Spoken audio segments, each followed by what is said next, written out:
Hey everybody, it's me again. Welcome back to another episode of Catechism for Kids. In today's episode, we're going to talk about something really cool. We're going to talk about the fruits of the Holy Spirit. If you guys have been here before, make sure to give this video a thumbs up. If you haven't, make sure to subscribe so you never miss an episode. In the reception of the sacrament of confirmation, the person receives the 7 gifts of the Holy Spirit: wisdom and understanding, counsel and strength, fortitude, knowledge and fear of the Lord, Isaiah 11:2, and piety. These gifts are not to sit idle or be kept in storage. Rather, they are to be put to good use, so they will bear much fruit. In his letter to the Galatians, St. Paul lists the 9 fruits of the Holy Spirit: love, joy, peace, patience, kindness, generosity, faithfulness, gentleness, and self-control, Galatians 5:22-23.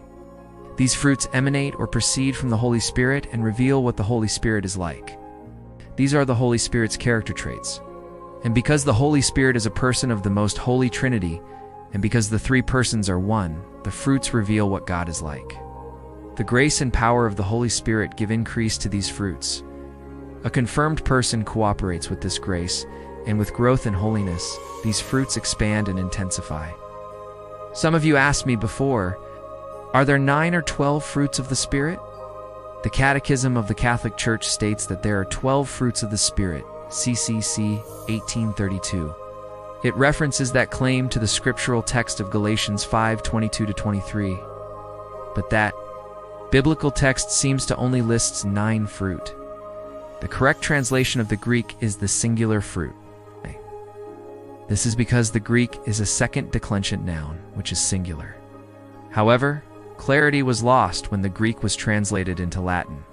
Translations directly from the Greek list 9 words. Translations from the Latin list 12 words. This suggests that the question of whether there are 9 or 12 fruit depends, to some extent, on whether the Greek or Latin version of the text is given priority. The reason why there are 9 Greek words and 12 Latin and English words is that when the Greek text was translated into Latin, some Greek words were rendered with 2 Latin words. So, for this session, we are going to look into 12 fruits of the Holy Spirit. First fruit is love. Agape love is the highest form of love for both God and neighbor. It is selfless, focused on the other person. It's given freely and gladly without condition or the expectation of repayment, expressed in service and willing to suffer on another's behalf. Second is joy. Joy is an interior contentment that comes from being close to God and in right relationship with others. Joy also comes with speaking and upholding the truth. Honesty and integrity in relationships, enduring hardships, and decent conduct. Third fruit is peace. Peace is the harmony that occurs when justice prevails. It happens when resources are shared equitably, power is used for service, interdependence is fostered, information shared openly and honestly. The dignity of each person is respected, legitimate differences are tolerated, the disadvantaged receive help, hurts are forgiven, and the common good is upheld. Number 4 is patience. Patience is the virtue of suffering interruption or delay with composure and without complaint. To suffer annoyance, insult, or mistreatment with self-restraint, refusing to be provoked, and to suffer burdens and difficult tasks with resolve and determination. It is also the willingness to slow down for another's benefit, to set aside one's personal plans and concerns, to go at another's pace, and to take whatever time is necessary to address their need. Fifth fruit is kindness. Kindness is a warm and friendly disposition toward another. A kind person is polite and well-mannered, respectful and considerate, pleasant and agreeable, cheerful and upbeat, caring and helpful, positive and complimentary. Then, for the 6th one, it is generosity. Generosity is a big-heartedness grounded in an abundance mentality. It is unselfish and expresses itself in sharing. It is extended to family and friends, strangers, and particularly those in need. It is offered not only as money, food, and clothing, but also as time shared and assistance provided. 7th fruit is faithfulness.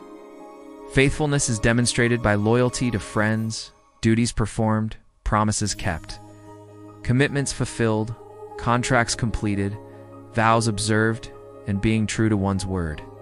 Number 8 is gentleness. Gentleness is sensitivity for another person. It is concerned with another's welfare, safety, and security. It is grounded in humility. The approach is careful, tender, considerate, affectionate, and mild-mannered, free of all pushiness, roughness, or abrasiveness. And lastly, it is self-control. Self-control is self-mastery regardless of the circumstances. To be in control of oneself, rather than to be controlled by temptations, events, or other people, especially when under pressure or in times of crisis. It is to remain calm, cool, and collected, reasonable, and even-tempered. To be alert and conscious to proceed with caution and prudence, and to avoid an impulse or a knee-jerk response. To be a moderating influence. And to have the strength and courage to reject evil and choose good. The 10th fruit is modesty. When the Holy Spirit gives us this fruit, He helps us to be modest in the way we dress and act. Modesty is being humble and not trying to show off. It's being neat and clean and not too fancy. The 11th fruit is goodness. Goodness is the avoidance of evil and the embrace of what's right, even at the expense of one's earthly fame and fortune. And the 12th fruit is chastity. When the Holy Spirit gives us this fruit, He helps us to be pure in our thoughts and actions. Chastity means being clean and pure and not giving in to bad sexual thoughts or actions. Chastity is important because it helps us to respect ourselves and our bodies. How do the fruits of the Holy Spirit differ from the gifts of the Holy Spirit?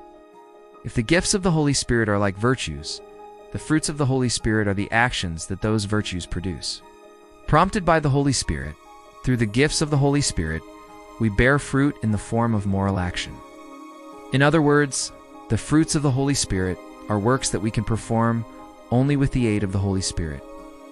The presence of these fruits is an indication that the Holy Spirit dwells in the Christian believer. So these are the 12 fruits of the Holy Spirit, and when we stay close to Jesus and live by the power of the Holy Spirit, our lives will show these fruits. Just like a healthy tree produces good fruit, we as Christians should produce these fruits. These fruits come from Galatians 5:22 through 23, and they help us understand what it looks like when the Holy Spirit is truly at work in us. I hope you enjoyed this episode, Fruits of the Holy Spirit. If you did, please remember to leave a thumbs up. Also, if you want to receive a notification whenever a new episode is posted, make sure to subscribe. Remember, stay holy, stay close to Jesus. See you again next time, and God bless you always.